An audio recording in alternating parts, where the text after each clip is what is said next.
Yeah, thanks for your patience, everyone. It's good to have a couple of people in the lobby. Like Lauren said, my name is Josh. I'm the regional organizer for Global Game Jam Canada. That means that I touch base with all of the site organizers for all of the Global Game Jam sites that are across Canada. This year, I think there's probably somewhere between 25 and 30, so we're doing pretty strong as a nation goes, and I'm a Windsor local. So I'm glad that Hackforge is doing GGJ for the second time this year. Uh, ooh. And this year, I'm really excited to be able to just present to you a little bit about, you know, how to game jam, what that looks like. Because of numbers, there's a section in the middle that I might skip over. But if you want to talk later, we can do that too. So don't hesitate at the end if this becomes a little bit more casual than just me doing a lecture style thing. That's totally cool. So a couple things that we'll cover today. We'll start off with just like what a game jam actually is. I didn't change the subtitles, and then we'll go before, during, and after your game jam. I really thought I did change that. Um, so game jams are time-constrained game development challenges where developers create a game from scratch following a mutually agreed upon set, of creative directions. In Global Game Jam's case, that creative direction is just the theme which will be announced shortly, tomorrow, I think. It's already out. It's already out. So that's great because we have friends across the world who are tomorrow right now. So fantastic. Um, the themes for Global Game Jam vary. Sometimes they're just a single word. Sometimes they are, a sentence or an idea. And so that can really guide, some of your thinking around the game itself, but it doesn't, it's not overly prescriptive. So you have a lot of creative freedom to, navigate around inside of the theme. So just like, okay, what is a game jam? I guess we understand a little bit of that, but like, why should you game jam? Also, yes, you can post your questions in the chat. Um, so the like term game jam is really interesting because it came out kind of out of the same line of thinking that like bands or musicians have like jam sessions together, and so game jam comes from that because if musicians have jam sessions, like why can't or why shouldn't game developers? And so that's where the term game jam came from. But we'll spend the first little bit of time today talking about um, the mindset that you should have going into a game jam. And it's kind of outlined here like game jams are very quick events. You know, uh, at most, you'll have it be a week long, like you're doing this week. But they're usually like pretty quick and they're consequence free. So there's not really any need to be too, invested in whether or not the thing that you're putting out is the most successful thing in the world or not. It's really just about having fun, building your portfolio. If you are interested in game development as a full-time career, and learning new things along the way because you have such a short amount of time that you can really iterate and move on very, very quickly. So like I said, a couple of notes on like the mindset that you should hopefully adapt going into the game jam. First and foremost, like the barrier to entry in game development is lower than you think, especially now. There's so many tools that exist that can really change the way that you approach game development. If you don't have programming skills, there's ways to get around that. If you don't have musical skills, there's a way to get around that. If you're not an artist, there's resources and ways to get around that. So the barrier to entry is really low, and you can almost start, with wherever it is that you're at and a little bit of work. A lot of the time, especially when I was hosting game jams while I was in university, someone would say to me that like, "Oh, they've never developed a game before, so I don't know that I should do a game jam." And like my response to that is always, "Well, the game jam is the best place to learn those skills because there's nowhere else really that you're never going to encounter an event that's like this that allows you to make mistakes so that's so consequence free. And so if you haven't game jam before or you haven't made a game before and your hesitancy to start the game jam is because you've never developed a game before, then I would actually counter that this is the perfect event for you. Uh, you will have to be open to probably hitting a couple of snags along the way. and learning some new things during the course of the week. Uh, but that's all part of the fun, I think, of being part of the game jam. And the most important thing is to be adaptable with your ideas. We say like don't fall in love, or any of those phrases that really just emphasize that you might have to get rid of a couple of ideas. You might have to let go of something over the course of the week, an idea that you really really clung on to, that you really fell in love with. So we always say get ready to have to cut something, and that's just a good thing to maybe front load before you go into the event. Is not everything that you want to do is realistically going to get done in the amount of time that we have. On that note, a lot of people go into game jams and they want their game to be perfect. If there's a bug, or if there's an issue, or if there's just something that's not 100% the way that they want, you will often see people say like, okay, we'll fixate on that one thing over the course of the entire event. And realistically, perfectionism or perfect is the enemy of good, particularly in a game jam when you have so little time. If something isn't working out, then you can either adapt the mindset of like, okay, this isn't working, we're going to iterate on it a little bit to make it a little bit closer to what we want. And also recognizing that, in the game dev world and in game jams as a whole, ideas are pretty cheap. And what that really means is that anyone can come up with any number of ideas for a mechanic or for a level. But what really matters is like your implementation of those ideas, of those mechanics. And so as you're coming up with ideas and as you're conceptualizing, just remember that first of all, like your idea in of itself doesn't have to be perfect. And also the amount of ideas that you generate or how good an idea is doesn't necessarily translate to how good that mechanic or how good the game itself is going to be. So a couple of things to like consider now that we've gotten ourselves into the right mindset about approaching the game jam. A couple of things to consider before you start, I guess tomorrow, is the tools that you're going to need. So this is a very, very, very simplified version, I think, of some things to consider. But first and foremost, if you're getting into a game, if you're starting a game development project, you're going to need a game engine. You're going to need some sort of artistic tool, whether that's a 3D modeling software or image creation, depending on what game it is that you're trying to make. If you want to make a 3D game, you're going to need to process some 3D models. So there's software that can help you do that. That's free. There's free 2D image creation or pixel art software as well.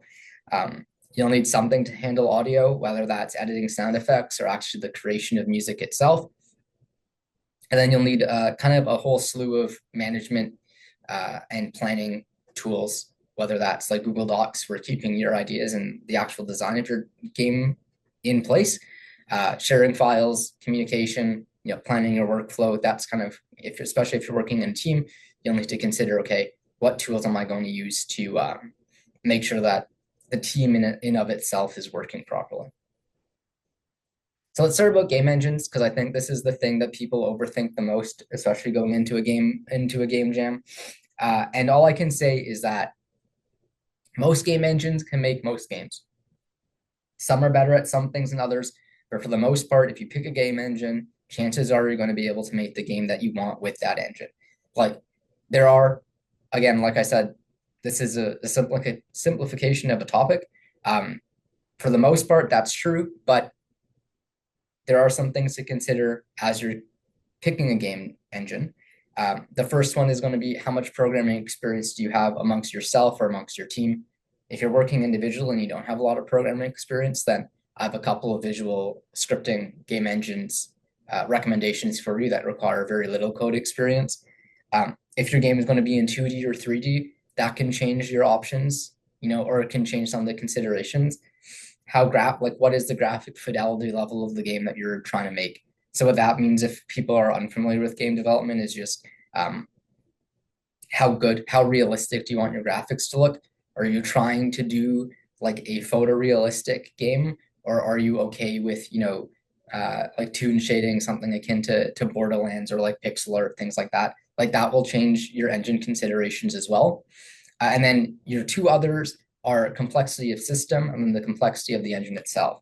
So on top of complexity of system is when you're drafting out your game's design, how complex are the actual mechanics and the actual like system in behind the game. What that means is like how much are you actually doing in the background to get the gameplay itself to look the way that you want, right? So I say like a lot of, I think I say this later in this presentation, but like a lot of slide or a lot of games are, especially like RTS games, are essentially just like glorified rock paper scissors. There's lots of things that are going on that essentially boil down legit like logically to rock paper scissors. But there's also games that have a lot of like RNG or have a lot of math and different considerations and different flow of resources going on in the background, and that's going to change. Some engines are better at processing that than others, and that's going to change the way that you think about the engine that you're picking. And then the complexity of the engine itself. So if you're a beginner, you probably don't want to use Unreal Engine 5 to start because it's a nightmare to understand first go, especially if it's the first game that you're making. But if you've touched Unity before and you want to try something new, then Unreal might be a good step up for you. So some broad recommendations. If you have some experience, I'm talking mostly about programming. If you have some programming experience or some experience in game development and you're developing a 2D game, go with Godot.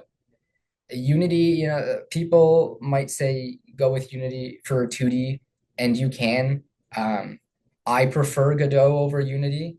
It's a personal thing. I really dislike Unity because I think it's very bloated and I don't like using it. But I would say, you can do that if you'd like.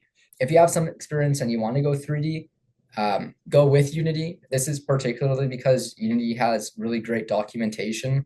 So if you run into a problem over the course of the week, and specifically in 3D, there's guaranteed to be someone on the Unity forums who's had that exact same problem, who's posted about it, and you can read through that community's conversation and probably find an answer to your problem. The same goes for Godot in 2D. There's obviously, like I say this later on, under no program, if you have no programming experience, then an engine like Construct 3 or Game Maker Studio is a really good bet. Construct 3 is a web-based engine. It's really cool. I used to teach it to in schools, like in elementary schools. So that's not to say it's a kid's engine. It's a perfectly viable game engine, as is all other options. It's just that it is primarily visual scripting, much like Game Maker Studio. Game Maker Studio, by the way, is the engine that Undertale is made in. So again, these are not like, don't brush them off just because there's no programming experience. Like real, very popular games are made in these engines. It's just that Construct and Game Maker are visual scripting tools, which lower the barrier of entry for folks who are unfamiliar with programming. I would say one thing I would recommend against if you haven't touched games before is making a 3D game first. You can, it's just going to be harder. And I think that the number of considerations you have in 3D kind of maximize compared to 2D. There's a lot of things from like, I even say in here, like three-dimensional collision processing versus 2D collisions are different. There's more math to consider in 3 dimensions than if you're moving in 2 dimensions. And then even like down to the actual design of the game itself. Your level design, your art, all those things in 3D get more complex because you have to think about an additional like layer of movement. Whereas in 2 dimensions, you can sketch out a 2D level design on paper and it will be what it will be like in the game, more or less. But in 3D, like, and we'll talk about this later, you can paper prototype stuff and like put boxes and what like paper boxes on a piece of paper and say it's a 3D map. But again, it's just a layer of complexity that if it's the first time making your game, I would stick as simple as possible. That's not because I don't think you're capable, it's because it's easier for you and you only have a week. You're like I said, your game engine can impose creative limitations. So some things like Construct 3, because it's visual scripting, again, it doesn't mean that it's not real programming, but there's less complex things that you can do through that nature. And so the game engine that you choose can also impose like creative limitations on your game, which limitations in the context of a game jam is probably a good thing. So I wouldn't worry too much about it, but just again, something to consider as you're deciding which engine to use. And if that is too much, like if you're like, Josh, you're speaking too much, just look at the list and you can ignore the caveats. And if all else fails, Unity is popular. I don't recommend starting with Unity because it can be complex and there's a lot of new things that they've added in recently, like different graphics pipelines and things like that that can be really overwhelming. Like you might, if you're a beginner and you launch Unity and you're seeing like 6 different pre-templates that it has, it can be a lot. So just something to think about.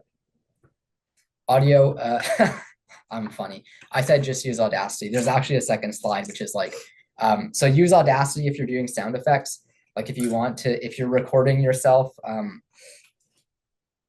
had an assignment in school when I was in school for game dev, and it was we had to basically all the audio from a game trailer was stripped, and we had to like dub over it essentially using like through Foley art techniques, which for people who aren't familiar is just making sound effects out of random stuff that you have.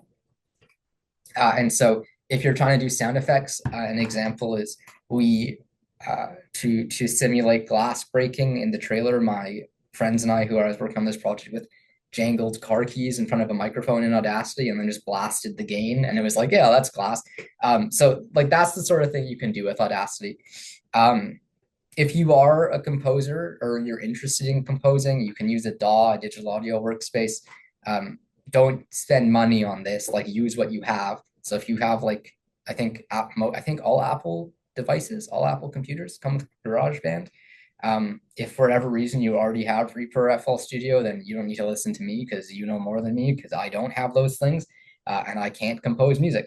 But you can record yourself playing music with a microphone. Again, it's a game jam, so don't worry about it being the most quality ever.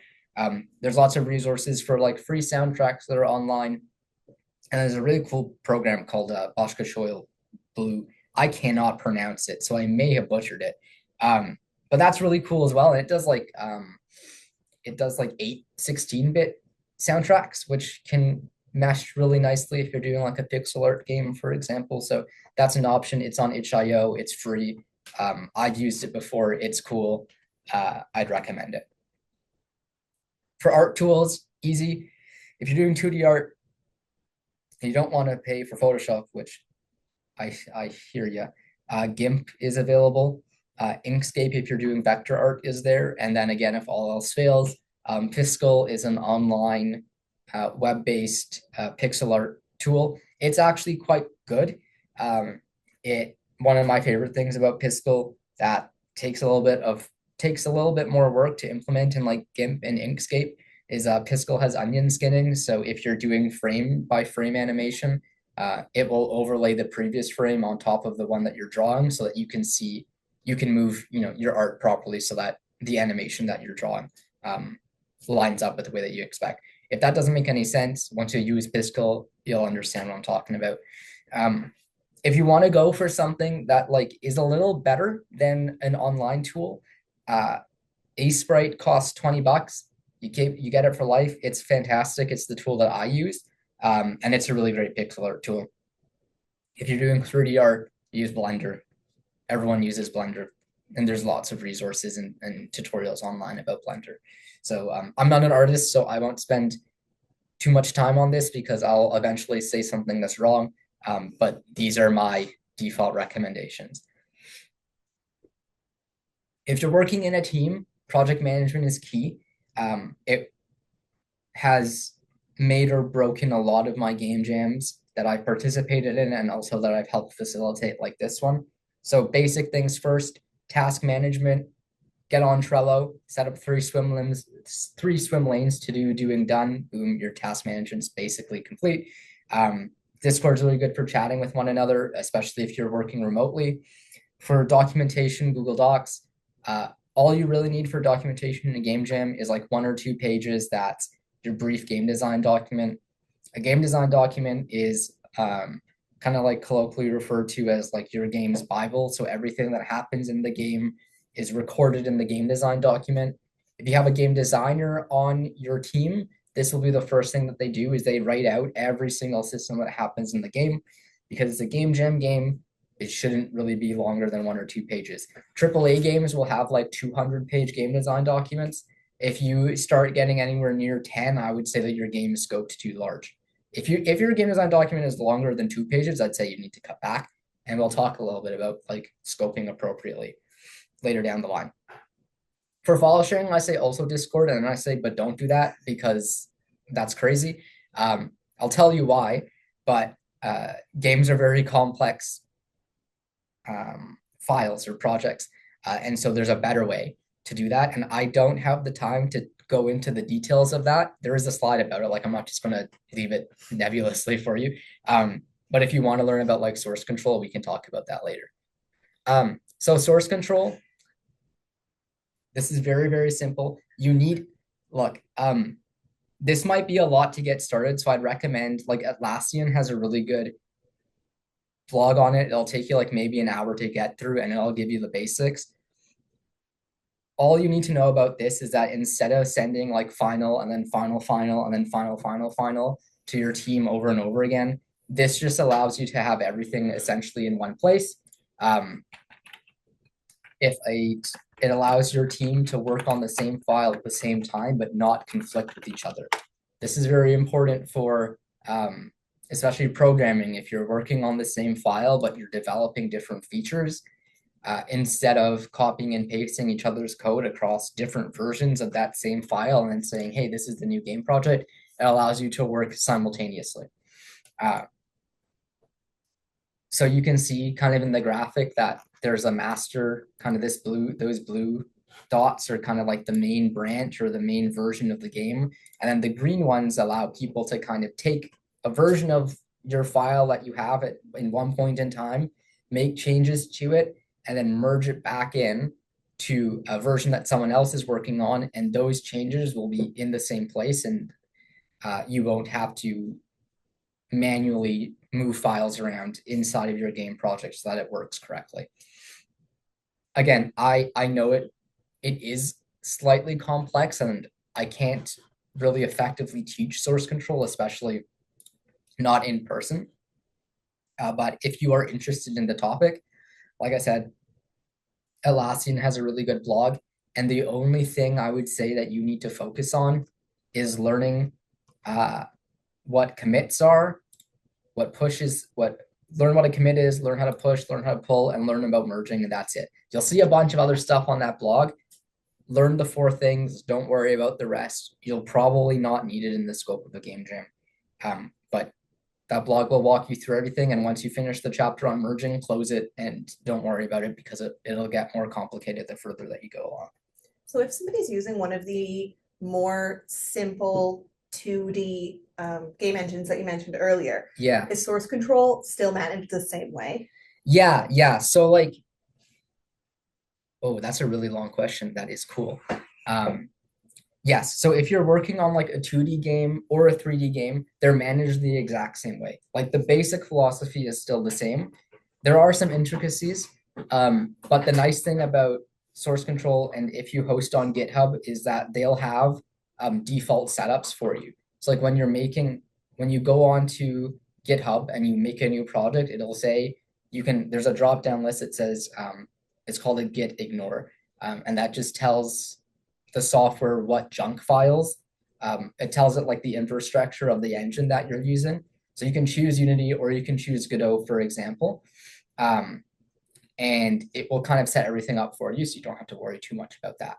If you're doing a game in a web-based engine like Construct or Game Maker Studio and you're working with other people, I believe they have free collaborative tools, but it's up to a certain amount of people. And I don't remember what that number is. The alternative, of course, is that you can just swap logins across different people. Like if you're working on a web-based engine, source control really is just to make sure that two people working on the same file at the same time, which will happen, like because a Unity project, for example, is a file, and game developers will be working in it at the same time. It's just that to make sure that if one person saves and another person saves simultaneously, one person's work that doesn't include another person's different work doesn't get overwritten because it doesn't exist in another person's version of the file. I know that doesn't make sense. It's the best that I can. It's the best that we can do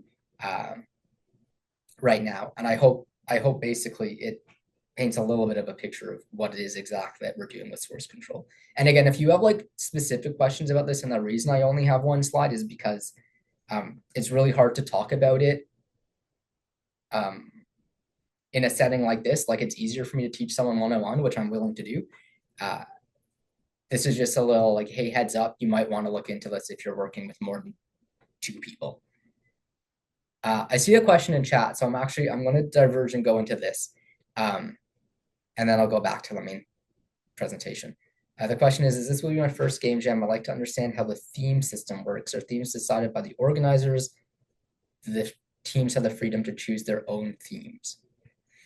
Okay, so yeah, the theme for most game jams, this isn't just Global Game Jam specific. This is the way 95% of game jams work. The organizers decide the theme, and you get the theme the day that the game jam starts, if not the hour that the game jam starts. That's for those of us who are crazy. That's the fun of the game jam. It's like you don't really know what you're doing until the hour of.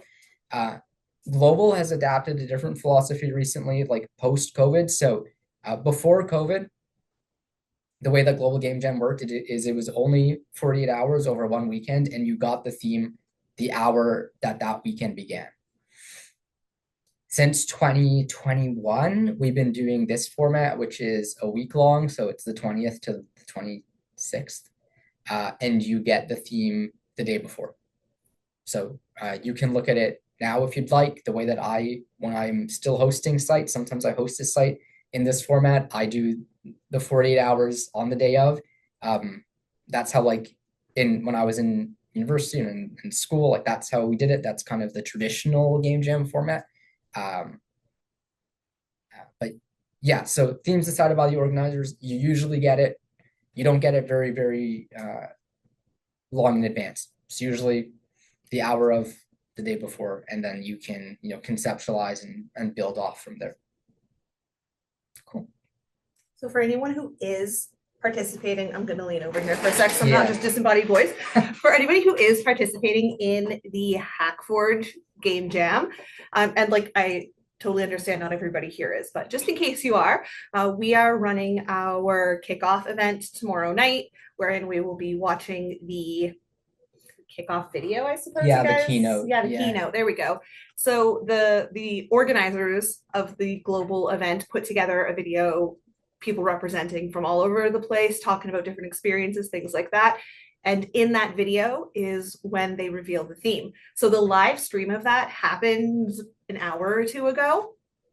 So we could talk about the theme right now, but because we're kind of holding to going through the whole keynote video and everything tomorrow, we are going to really wait to dive into that at that point. But feel free to join with ideas in that conversation. I already have some ideas because I had it spoiled for me, which I'm not mad about, but I will share some potential ideas with people. We can brainstorm together just to kind of help you get a grasp on it. Mm-hmm. It doesn't have to be like, don't stress too much about it. For example, last year's theme was Make Me Laugh. And there are so many different directions you could take that in, right? We had people who were participating, making physical games, making virtual games, and everyone had a little bit of a different spin, right? We had one participant who was making like a dice rolling RPG, and it was all based on different clown characters that were just complete nonsense, right? And then we had a card game that every time you drew a specific card, you had to like not talk for a round, or you couldn't say certain letters, things like that.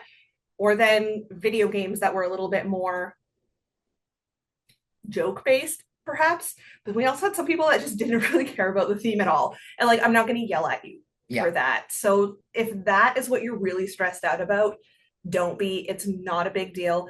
And whatever it's going to be something that you can easily work into another idea. I'll send it back to you, Josh. No, that's perfect. Like, theme adherence is very, very, it's not very rigid. So like, people take the theme and go all sorts of crazy ways with it. A couple of years ago, the theme for Global Game Jam was repair. And my team made a game about a miniaturized ambulance that was inside a human body that was like fixing wounds from the inside. And like they were like, yeah, that's repair. So It's like Osmosis Jones. yeah, I love it was that. Osmosis Jones. Uh, okay, we've also got another question in there. You can address that now or later, whatever you Yeah. prefer. So team formation, actually maybe Lauren, this one's better for you because it's more site specific. Oh, okay. Like how team form, like how is Hackforge running? How do we form teams during the event? That's a great question. So, Mike, are you participating in the like with the Hackforge location specifically, or are you asking a little bit more generally? While you kind of type that, I'll go into some of the Hackforge specific answer of that. So we have our Discord server set up with a game jam channel specific for this already running and going. So I've had some people reach out that they're interested in setting up teams. I encourage them to post through there that they're looking for a team. If you're doing that, talk about, what your skills are, what you're hoping to do, whether it's your first game jam, and a little bit about what your schedule is. Because Hackforge is running the game jam for the whole week as opposed to just a set 48 hours, being aware of everybody's schedules is really important, right? Some folks are going to be working or in class or whatever during the day. So you want to make sure that everybody's kind of on the same side of that thing. If you're not able to get a team set up before the kickoff, that is something else that we will do our best during our kickoff event tomorrow evening to kind of set people up with folks, right? Sometimes people will come in with their preset team. They don't want anybody else. Sometimes they'll have their team and they're open to new people. Sometimes it's just a group of folks who are looking to join with somebody and they have no idea who. And then we can kind of put them together. So there's different ways we could go about that. Ideal team size and roles. Team size is actually a question I got a couple times this year. Yeah. So I Yeah, can do you that can do one. that one. I would say so there's no team size limit. I know that that was a question. There's no team size limit. I would say my experience is that if you start approaching six people, that's as far as I would go. I think six is going to be really difficult because game jams necessitate smaller scoped games. So around six, you start getting people who are around but not really doing anything, and it's not their fault. It's just that there's not actually that much to do.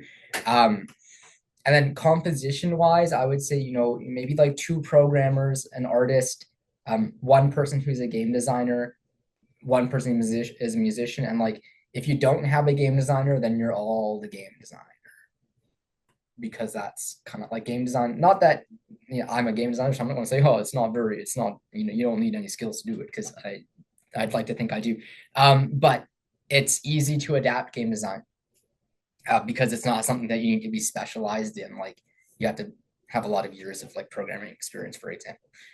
Game design is more about thinking and processes. Anyways, I would say ideal team size, let's call it five.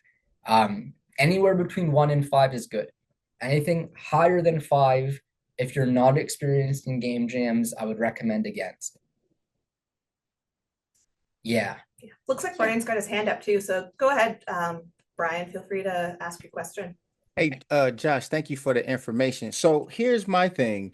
Um, my my ideal role as a music audio person would be just specifically that portion of it, just trying to tackle the audio components that may be needed for a game. Mhm. Um, so I mean, in your experience, like, what is usually their role, the audio person's role, and then how much programming are they actually doing with inside the game jam? Like, can you elaborate on that a little bit?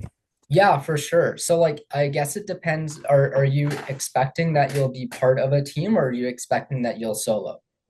No, no, no, no, no. I am looking for a team. You're looking for a team. Yeah. So yeah, that's a really good question. I would say you can spend a good portion of the game jam just purely working on like, getting doing a couple of soundtracks, like maybe one or two soundtracks, but one or two pieces. But it really depends. Like you have to speak with your team, right? Because like as you probably know, there's different ways to design audio for games as well, right? So if you're working on a team that wants dynamic soundtrack, so the um, the music itself changes based on the player's actions in real time, then you're going to be pretty busy because you're going to be working on like your base soundtrack, and then it also depends on okay, um, are you developing is your music designed vertically or horizontally, right? So you can add instrumentation on top of the soundtrack based on actions that happen in the game, which is vertical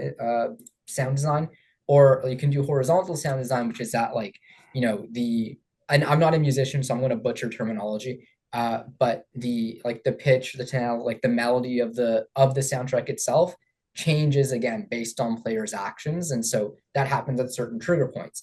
And so if that's the way that your team wants to go, then you might be pretty busy because you're composing, but then you're also going to look into programs like Fmod, for example, and integrate with Unity or integrate with Godot.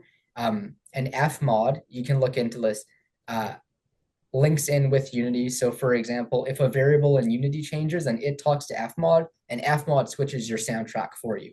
And so if you're designing that like as a sound designer, maybe not think about yourself as a composer, but like as a sound designer, you might be pretty busy.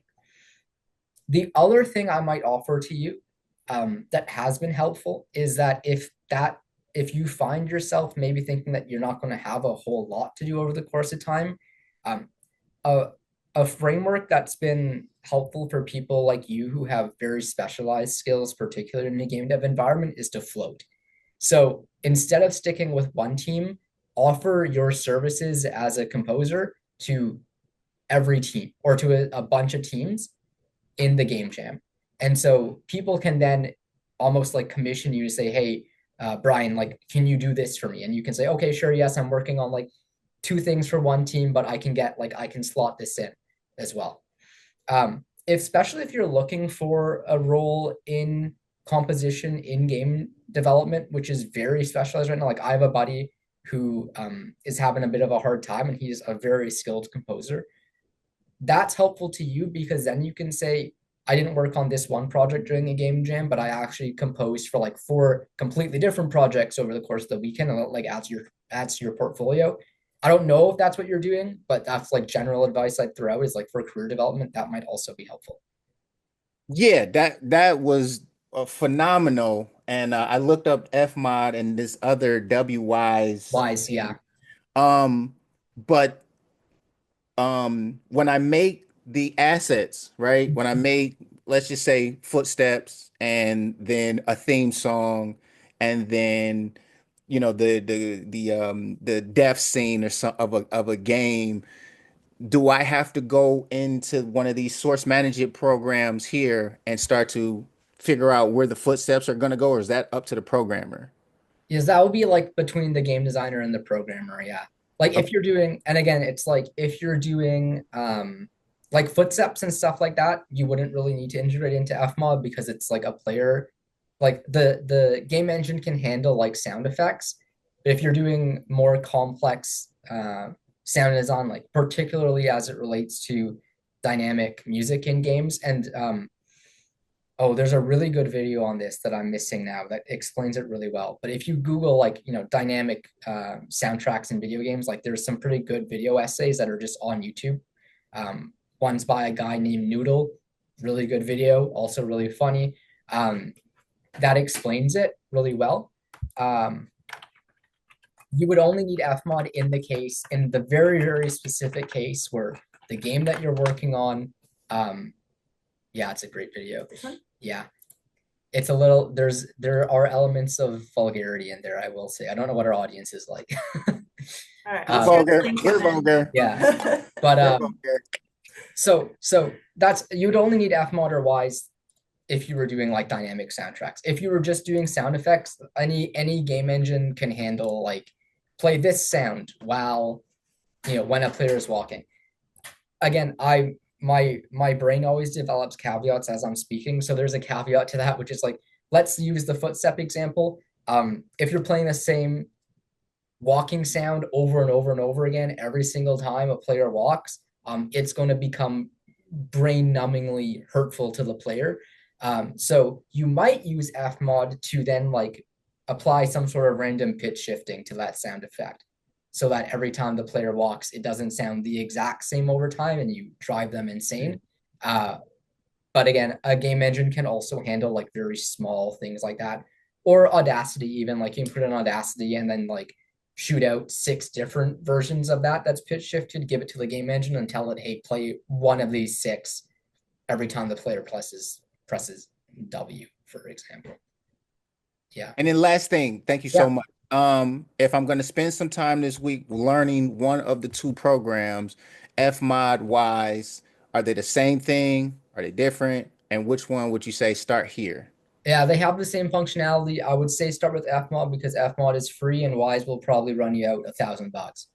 Thank you. Yeah. Wise is like, you'll see Wise if you I heard you and Lauren talking. Next time you start a video game, don't skip, all those annoying screens that are at the start of games that say this was made in Unreal. It's like, okay, look at it. Most of them you will see either say Wise or Fmod, like on those screens. So next time you launch a video game, look out for that. There, Thank you. it's one of the 2 are in everything. All right. Thank you. Yeah, no worries. Uh, pen and paper, very important tool.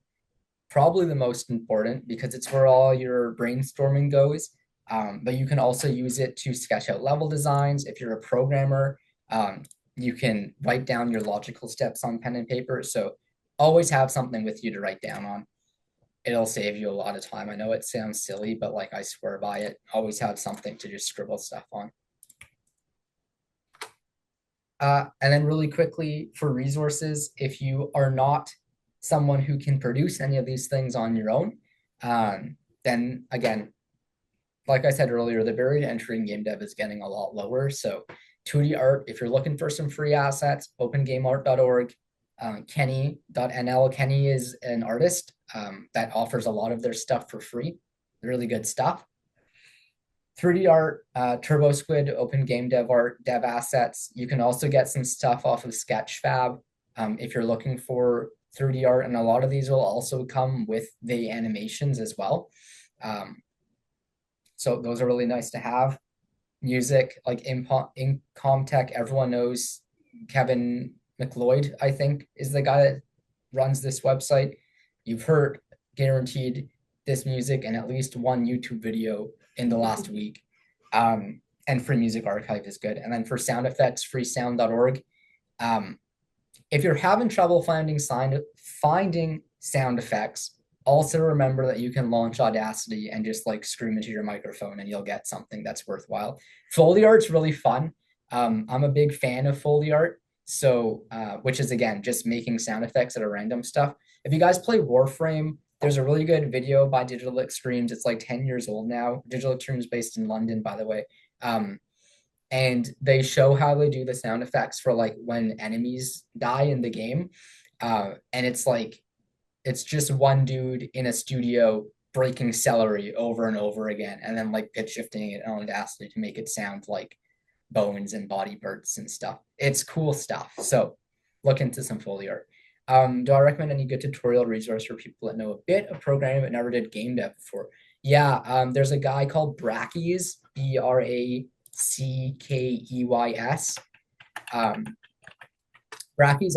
Brackeys is funny because he carried me through undergrad. But also when a couple of years ago, he stopped making videos because Unity, or he stopped making videos. And then what happened is that Unity went through that whole controversy that they went through. I don't know if you guys saw this, but like basically they changed their licensing fee policy. And it would have put a lot of people out of business. And they kind of reneged on it and went back. But at that point in time, like their reputation with the community was a little bit damaged. And then Brackeys came back out of nowhere and he was like, oh, we're going to teach you Godot now. So that's great. And I'm really happy that Godot is getting some more recognition through that channel because it's a really great engine and it's very lightweight. But yeah, good tutorial resource. Brackeys is a really good place to start. Like I said, like game dev it's not easy, but like there's just so much out there now that it makes it a lot easier. Brackeys is a really good go-to resource. I would start there. So this is the part where I said I'll probably skip through it just because this is better in an in-person format, but I'm going to walk through what we would have done because I think it's a good exercise in game design. So what we were going to do is kind of walk through the rules of tic-tac-toe here. So the rules of tic-tac-toe, we would have, as a collective, we would have come up with these. So two players, on a 3x3 grid, one player is represented by X, the other player is represented by O. The win conditions, three people. So actually, there's a couple of steps missing in here, which is that like each player takes one turn drawing one symbol on the grid. The first person to make 3 in a row wins, and if nobody can play, the game ends. This is the game. This is if you want to get academic about it. So my game development, by the way, education is in like game dev theory. It's university based. So a lot of it was kind of breaking it down into a very boring like academic way of looking at video games. And we call these like the formal elements of game design. And there's a really great textbook on it called Game Design Workshop by a lady called Tracer Fullerton. If you're interested in like breaking game development and game design down as a science. But these are like some of the formal elements of the game itself. The exercise, and I encourage you to do this on your own, by the way. Like I know that we're not in person and you'll see why it's hard to do online in a second. But I would encourage you to do this exercise on your own because the goal was going to be like in a pair or by yourself, modify one of these rules. So we've listed the rules out. Okay, change one of them. You can change whatever you want. Then play that version of the game. Then we're going to come back together in a group and say, okay, play through that version of your game. What worked, what didn't work. Modify one of those rules again, and then play your new version of tic-tac-toe again. There's a reason why this is important, which is two things. It allows you to start, I run this with like students when I teach, but like it allows you to look at a game with all of the fluff removed, right? Like even in a digital game or a board game, like if you peel everything back, it's just a layer of systems. This exercise, the tic-tac-toe, is obviously a very simple system, but it allows you to look at it formally. And then we go through like a very small version of the iterative process together. And that's important because it teaches you, like in the game jam itself, you will at one point in time experience something in your game that doesn't work, and having the skill to look beyond the graphics itself and think about, okay, why is this game not fun? Like why is it not working the way that I want is important. And then the second most important thing is iterating on and changing something incrementally, testing it, then doing it again over and over and over again. That's the iterative process. That's how most of game development works. And so like this is like a very, very small version of that. And you can adapt this. Like I know it's tic-tac-toe and it's small, but you can take that philosophy like that as a concept and apply it to whatever game it is that you're working on. So when you start thinking about your game, it's even good to map out the rules before you implement it digitally. And we'll talk about prototyping in a second. And find what works, find what doesn't work, and be willing to make those changes because that's called finding the fun. That is where a lot of really great games emerge, is through like that iteration one over the other. As I'm talking about this, another good resource is Game Maker's Toolkit. It's a YouTube channel.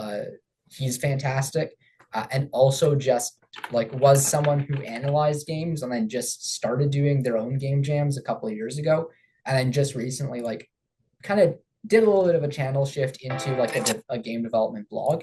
But if you're interested in like picking apart games as systems and just like understanding very, very deep mechanics inside of a single game, really great channel. I really like the guy.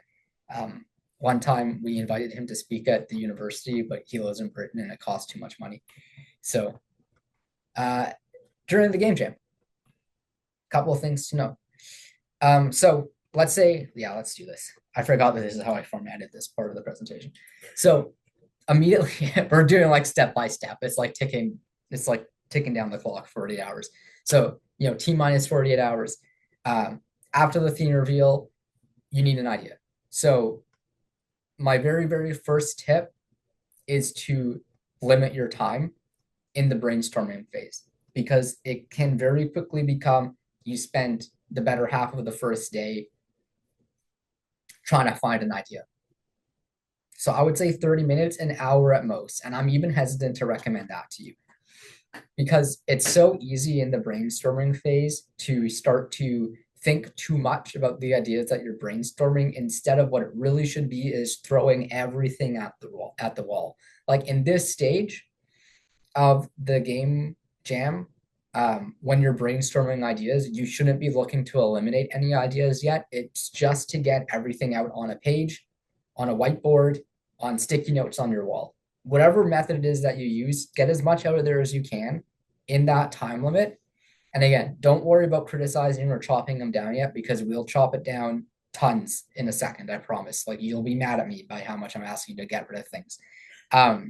Also remember, like, originality doesn't really matter. So if you're thinking about something and it's like, this is just a platformer, that's fine. No one cares. Like, it's fine. And if you get stuck during the brainstorming process, remember that your first idea is probably the best one. That doesn't mean necessarily that's objectively true. It's just like the first thing that you think about is a good bet to get started. All you want to do is get started. So once you have your concept, like I said, destroy half of it. You're not going to get to it and it's worthless. So like, just do it.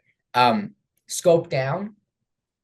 And what you need to think about is like what's necessary for a functional game. So you'll have your concept and immediately you'll have like, okay, we're going to have this system and this system and this system, and it's going to be an RPG and it's going to be multiplayer, and we don't need any of that. What's necessary for a functional game or an MVP, minimum viable product? What is it? A really good way to go about this is the Moscow method. Actually, Brackeys talks about this in one of his game jam videos. But that's just taking, once you have your concept, take every element of your game, draw a grid, and at the top of each of your quadrants have must have, should have, could have, won't have. And every single one of your game mechanics should fit into one of those two things. If your must have is larger than your won't have, you have done it wrong. Your won't have and your could have and your should have should all be much longer than your must have. Your must have should be pretty small, relatively speaking, because that is what you're aiming for. That's your goal. You should be setting realistic goals during the game jam. So keep your must have pretty small. If by the end of the week you've gotten to everything in your must have, that's great. You can move into your should have. If you get through that, that's great. You can go into your could have.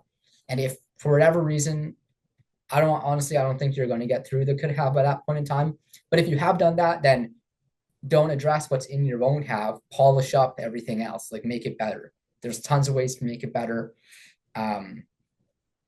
There's a really great video called, oh man, it's called juicing, like adding juice or juicing up your game or something like that.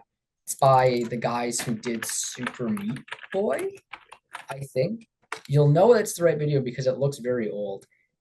It's an old talk.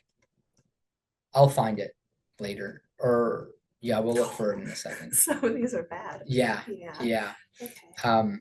Yeah, so like adding juice to your video game or something like that. Anyways, basically it's all about just like, they take, in this video, they take a version of Pong, and they essentially add like different animation tweens and different effects and things like that to Pong. So that original Pong that you get actually ends up being like this very cool, like very graphically intensive, very fun to play through game.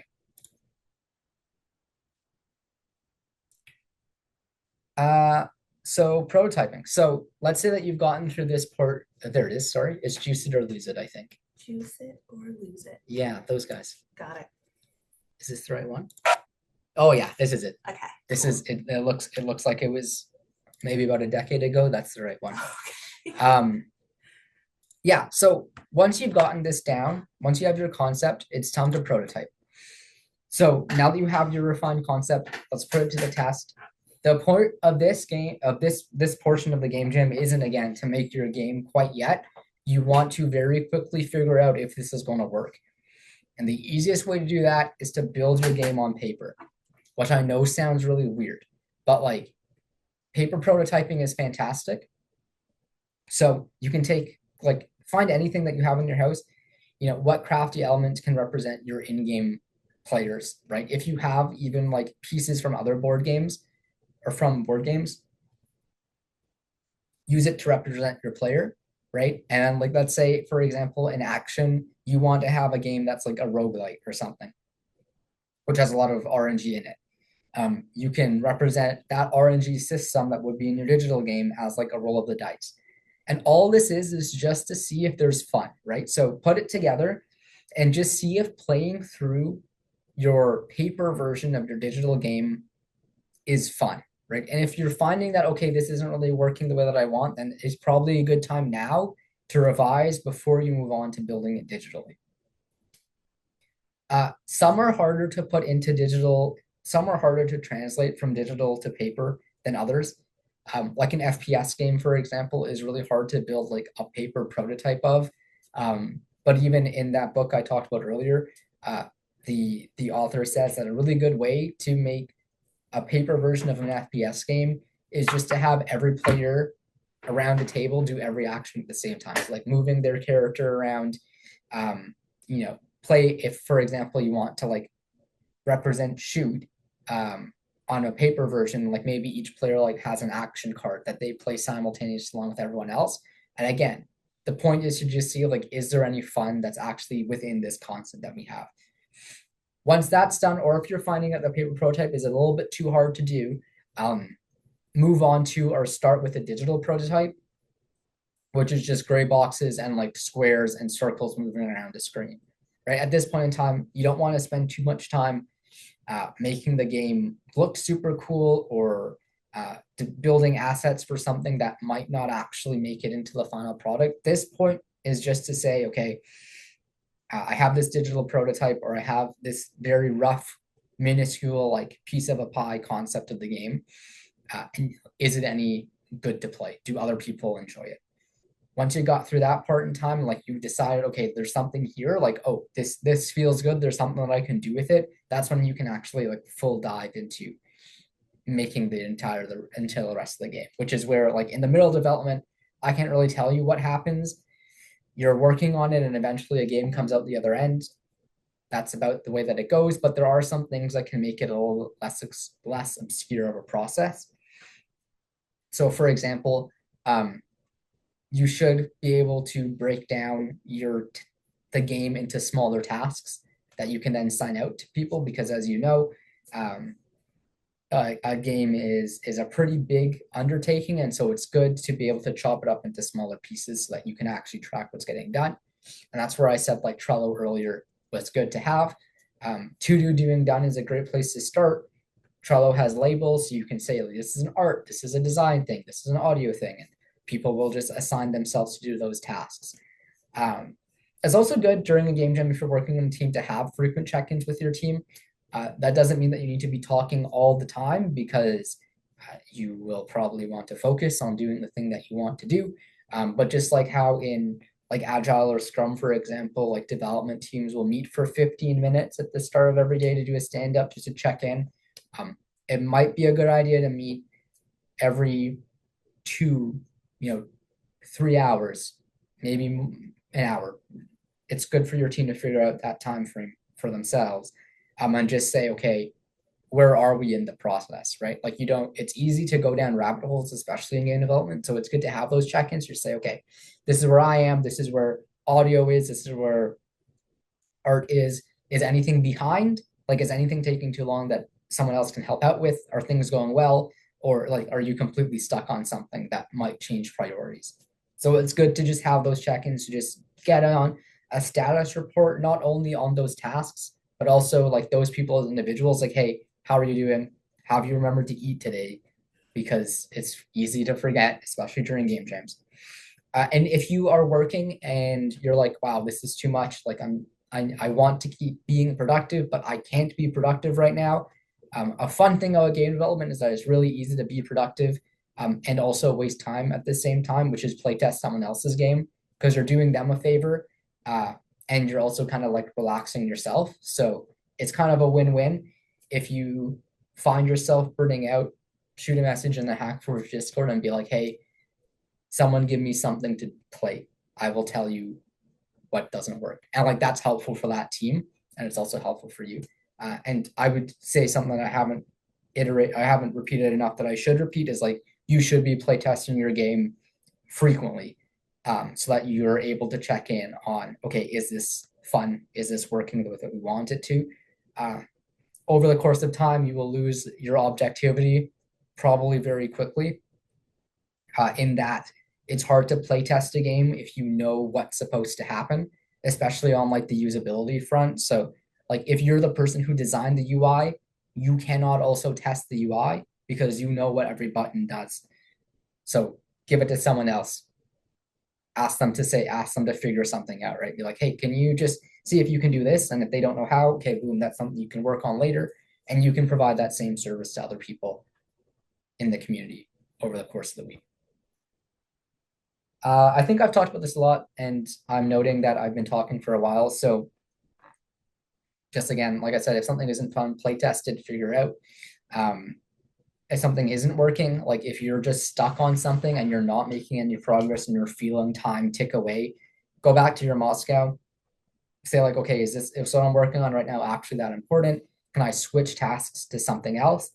Like I said, you are going to iterate and something is going to get cut regardless of where you put it. So something in your must-have might just not make it. And that's okay. It just means you have to pivot a little bit, and that's fine. But if something's taking too long, it's not worth risking the entire project just so that you can tunnel vision on that and try to get it done. Like know when to let go.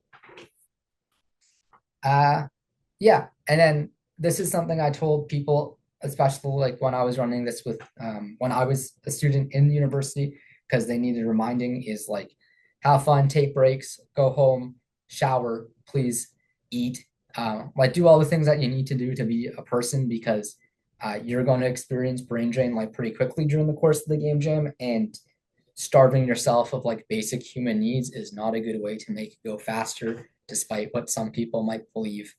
um, Foregoing sleep does not make game better. It actually makes you think a lot worse. And this is something I've learned, is like I was staring at a issue I was having, a relatively sleepless version of myself, and it was such an incredibly easy thing that I just missed because I was completely devoid of sleep.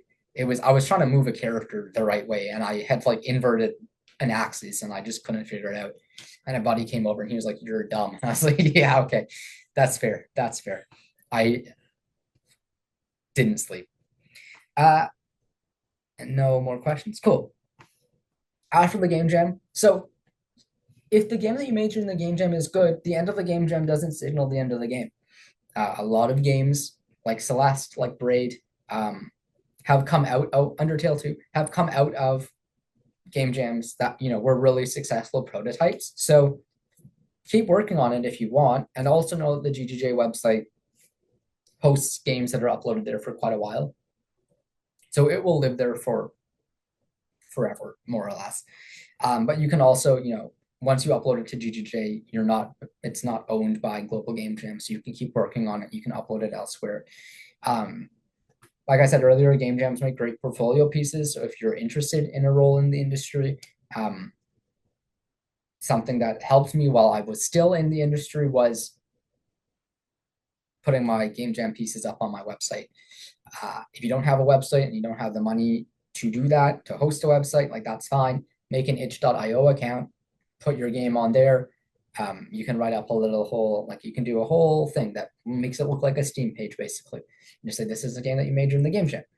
And then if you also are like invested in your professional development, and again, this is more so targeted to people who are interested in moving into the game dev industry. Things that people like to see are like retrospectives. So at the end of the game jam, it's good to, like, we call them like postmortems. It's good to like write a little reflective piece on what worked out for you during the game jam, what didn't work out, both personally and also in the game itself, like what you would change and do something differently in the future. You could also, like, I've done this in the past, which has been quite fun, is like do a little blogs throughout, like do little vlogs throughout the game jams, like film yourself and your team working on something, and then at the end you can make like a cool little compilation of everything that you were working on in funny moments, because people get a little bit delirious halfway through, so it makes for some good comedy. But like honestly, just make sure that you're doing something to kind of document this process as a whole. Um, it will be helpful later on, either as you're applying to roles, um, or as you're just trying to like, create some sort of memento for yourself. Like these are good things to do. Is that it? Yeah, that's it. Thanks for listening to me ramble for like an hour, and for interjecting with questions. I'm happy to have like an open conversation, or what do you think is best, Lauren? Yeah, let's go for it. Brian, go ahead, ask away. Thank you, man. That was a ton of information, for somebody first coming in. And it sheds a little light on actually what's going on inside the game development world.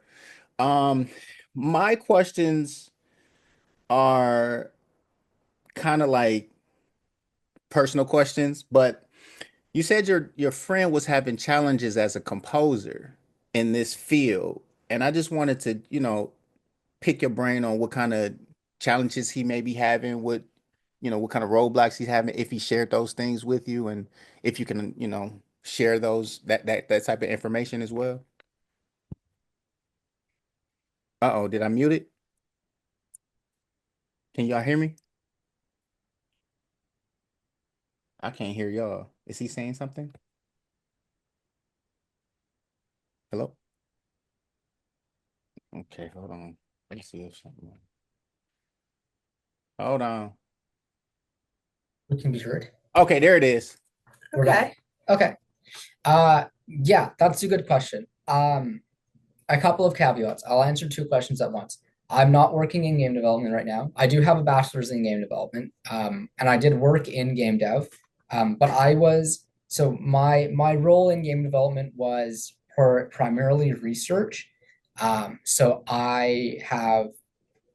I'm published and researched in visual accessibility. So um, I'm very knowledgeable in a very niche field of game development, which is visual accessibility for players with color blindness. So that's where my game development, game design, like professional experience lies. Is there? I do not work in game dev in Windsor. So that's just something to keep in mind. Uh, and when I did, I was in game design and like gameplay programming primarily. So I don't have audio experience.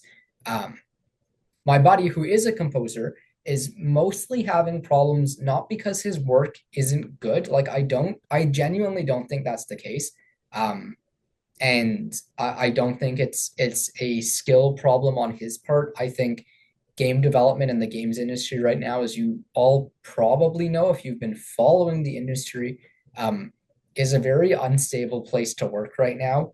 Without getting too like political about it, I suppose like labor relations in game development are horrendous, and the industry as a whole is just struggling. Uh, you see it on the news all the time, like AAA companies who can't afford not to exercise this option are laying off employees at the hundreds of thousands. Um, so that's problematic for a lot of people, and why many of the friends who I graduated with have chosen not to enter the industry. Um, composition in itself is difficult to get into, just primarily because there are not a lot of roles actually available. So when a job does open up, like Digital Extremes in London, for example, is hiring a composer and a sound effect artist right now. When those roles open up, because there are so few available, they get flocked with like hundreds of applications. And so it's not that his name is Carter. It's not that Carter's music isn't good. Like I genuinely think it's quite good. It's just that there's someone out there who's probably more experienced, or who's just doing something that they might feel is better. And so that's what makes it difficult to get into composition and game development right now. And again, that's just my assessment as someone who like is invested in the industry and who obviously like keeps tabs on it because it's what I have my educational background in. Great question, though. Yeah, it is a good question. So last year I had some people who were kind of concerned about or curious about the type and style of games that the Game Jam expects. So Mhm. there's like the first thing that come to mind would be your racing games, your adventure style games. But what about like a cell phone tabby game that like my mom would play? Is that acceptable for the Game Jam? Yeah, yeah, everything's acceptable for the game jam. Like, I don't think there's an expectation. I mean, so here's the thing. So the Global Game Jam website says like board games are cool, digital games are cool, like VR games are fine, phone games are fine. There's obviously like there are caveats around like content itself and like okay, what are you actually saying inside of the game? Um, but I don't think that's really a concern because it's things that you obviously shouldn't do. So yeah, but like the type of game that you want to make is the type of game that you want to make. Uh, and I think that's what's so cool about the game jam is that like one theme comes out, like one sentence or one word comes out, and it spawns like millions of different ideas. Uh, yeah, do whatever you want to do. That's what's fun about it. And so don't feel embarrassed as well as what that means. If you Yeah. want to make a phone game, like that is okay. There's no expectation that you're doing something that is a specific style or level of professional, like everybody is a lot of people are learning. I think even people with experience, when they come into a game jam, there's something that they learn from it. Otherwise, Mhm. they're probably not going to do it, right? So yeah, don't feel like making a tappy phone game is wrong or bad or any sort of way. Don't feel any sort of way about that. Just enjoy it. Go ahead again, Brian. Yeah. So you mentioned earlier to jump from team to team, um, Mhm. and I may be able to get a couple of different some more experience that way. Is that going to be possible if I join the Hack First community and then go over to, the community colleges community and then go to the university community? Is that going to be possible within this type of environment, or is that kind of like taboo? No, I don't think it's taboo. I would say like, is it possible? Yes. I would say like I would just be careful because you might end up getting inundated with a lot of requests that you can't actually complete. So I would make sure that you're scoping yourself and like just getting a good idea of like what you can do because ultimately you're doing something for other people. Just like don't overextend yourself. And the technical caveat is that um I believe the Global Game Jam website itself only allows you to join like one site on the website. So that's just something to consider is that like you won't be on the submission for every single game project that you work on. Like your username won't be attached to it on Global Game Jam. You can ask like your collaborators to add your name to the actual credits. But that's just like a technical limitation is that your account can't be attached to like that many projects. That's the only thing I would just flag for you as maybe something to consider. Even if it's in the same site. So if I'm in Hackforge team and they have, three different teams, I'm only going to be able to get on one. I think you can go across multiple projects in the same site. Okay. Okay. Double, That's yeah, all. Yeah, that's all I wanted to know. Because I want to take that advice because I think it's going to be good, but I don't know how much work composers actually have to do.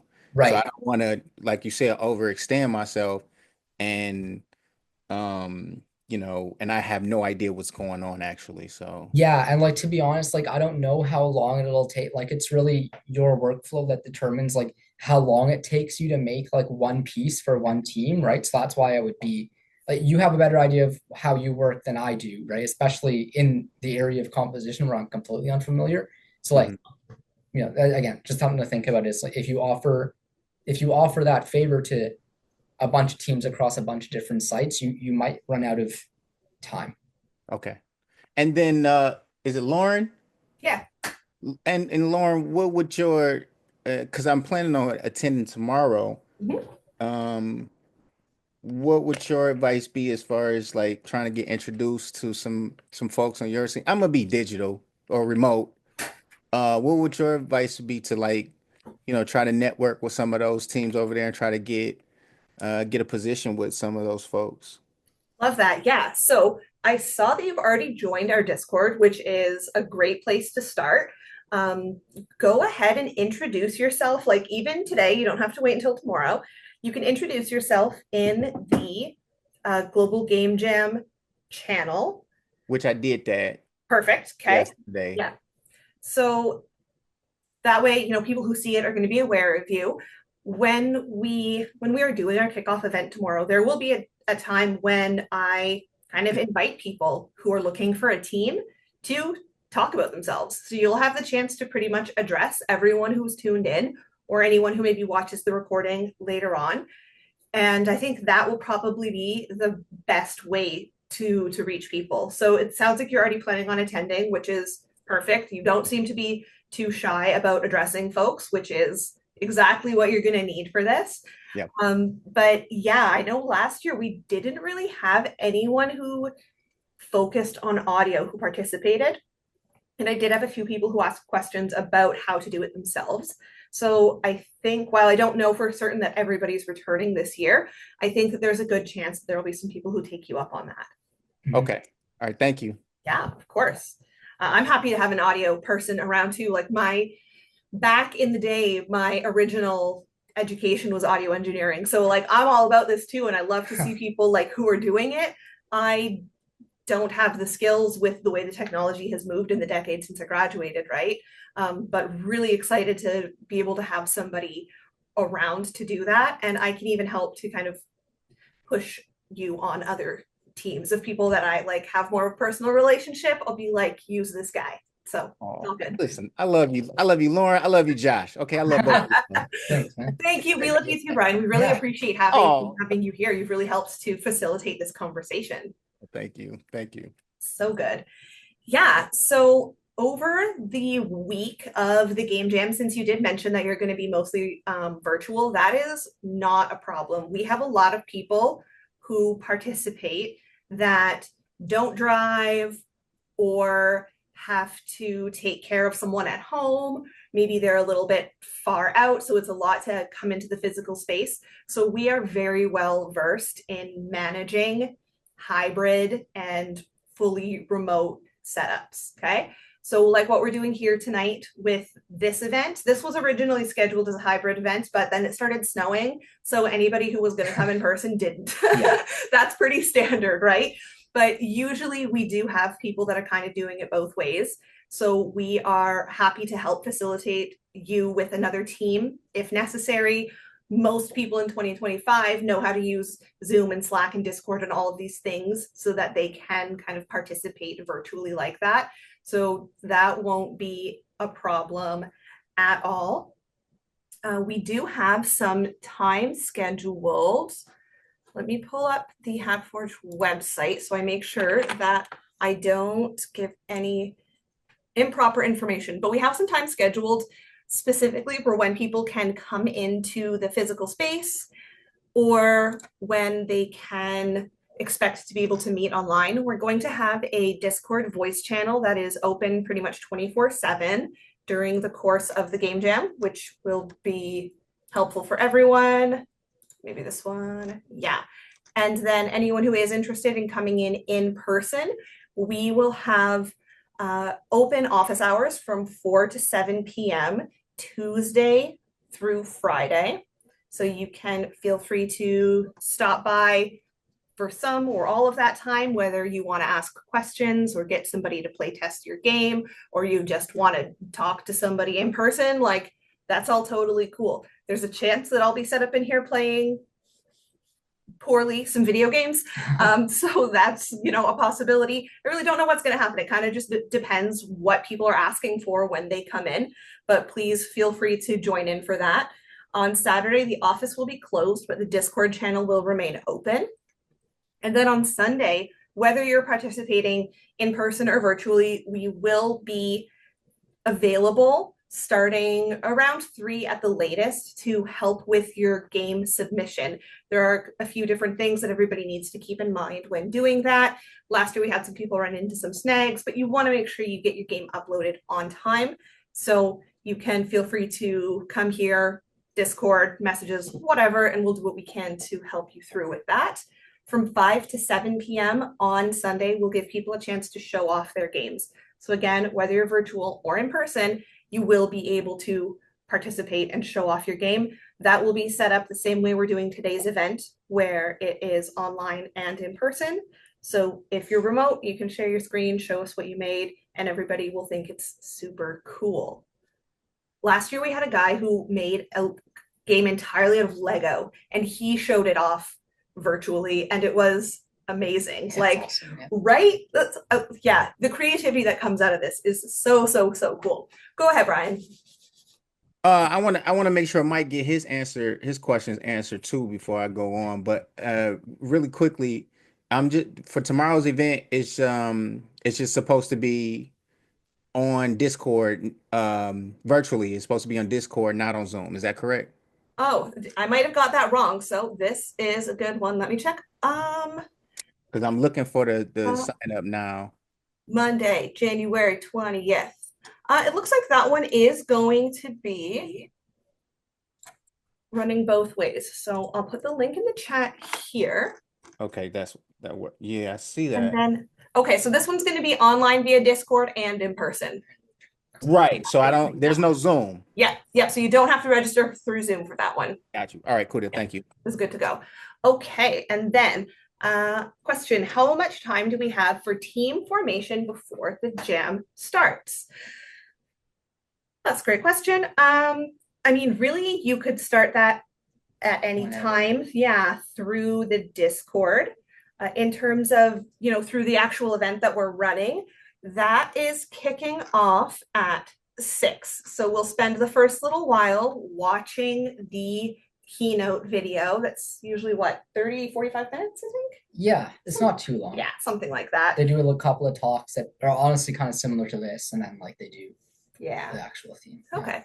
Yeah, so there'll be that where we'll watch the keynote video, and then we'll just get into conversations about whatever anyone needs. So that could be people asking questions about team formation. It could be asking questions about how to sign up, how to submit, how to whatever. And then, I mean, really the game jam starts tomorrow, whenever you want. So if you tonight get your team aligned and you want to start tomorrow at noon, I'm not going to give you a hard time about that. Like, we are, especially here at Hackforge, super low key. Game jam in general, pretty low key. So don't stress too much about that. We're not going to say if you don't have your team established by 6:03, like you have to work by yourself. No, there's none of that. So I think last year we even had some people who came in partway through and wanted to join a team, and somebody was like, sure, we could use help. Like, it's all good. Don't stress about that. Yeah. Sorry, you have something. Oh, no, that'll happen. Yeah. Yeah. That's fine. For distributed teams, what's your recommended approach for effective collaboration during the jam? Should we plan regular online meetings or keep communication more flexible?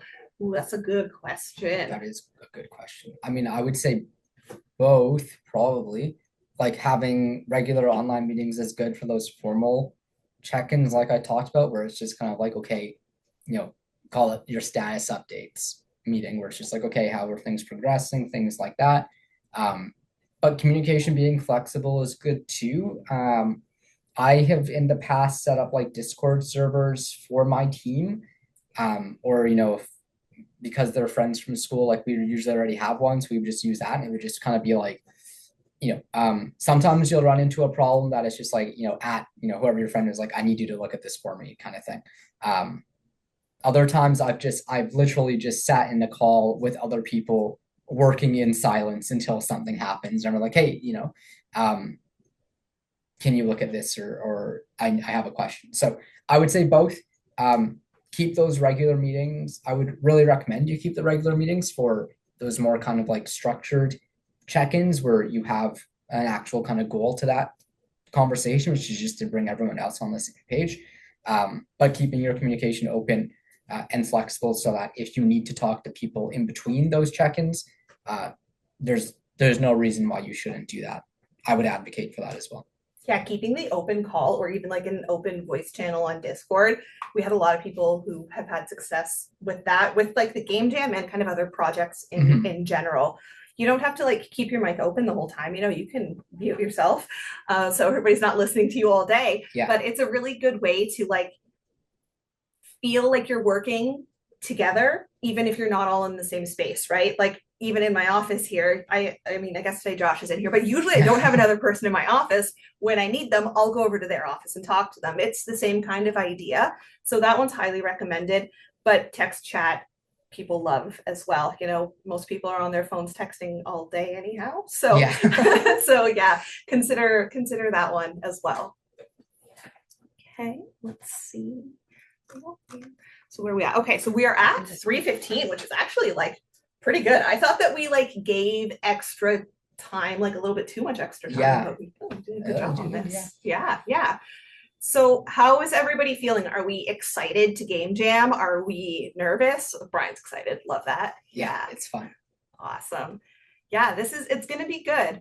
I'm happy that you all chose to join us this afternoon. Thank you so much for being here. Yeah. Josh, thank you for your presentation. You put a lot of time and effort into that, and it's really cool to hear such a different perspective, right? Like knowing that you come from the more university theoretical analytical type background related to game development is super cool. Yeah, it's interesting. I was thinking about it the other day actually, because I have friends who did the college programs, which are fantastic. Like because they focus in on such a very specific set of skills and like actually doing. Not that we didn't actually do, but again, like a lot of we had like theory classes, right? So when I go through that tic-tac-toe exercise, it's interesting because it is a lot about like kind of analytically breaking down what is a game, right? Which is a surprisingly hard question to answer. Yeah, and honestly, just kind of being able to think through tic-tac-toe seems like so simple, and like, why would you ever need to think about that? There's somebody I know that every time he does a job interview for a developer, he does like a practical interview where he has them doing something, and generally he asks them to build tic-tac-toe. Yeah. Right? So it seems pretty straightforward, but like it's a great starting point. So that kind of takes me back to what I mentioned earlier about don't be afraid about making like cell phone games, whatever. Same kind of idea with this. Like just because the game seems simple doesn't mean anything. Like have fun with it. There's no threshold you have to meet. Okay. Yeah, don't be afraid. I had a lot of people last year who were like, oh, I don't know, I was gonna do it, but then I didn't have any ideas, so I didn't. Like, just do it. Yeah. Just do it. Yeah, just do it. Absolutely. Okay, so thank you so much, everyone. Josh and I will also be on the Discord channel, so send messages through there if you have questions or anything. I will see anyone who's joining us tomorrow evening for the kickoff. That'll be great. I look forward to everyone's response to the theme because that's always fun. So thanks again for joining us, and we will see you again soon and talk to you throughout the week. Have yourselves a good one. Bye. Thanks, everyone.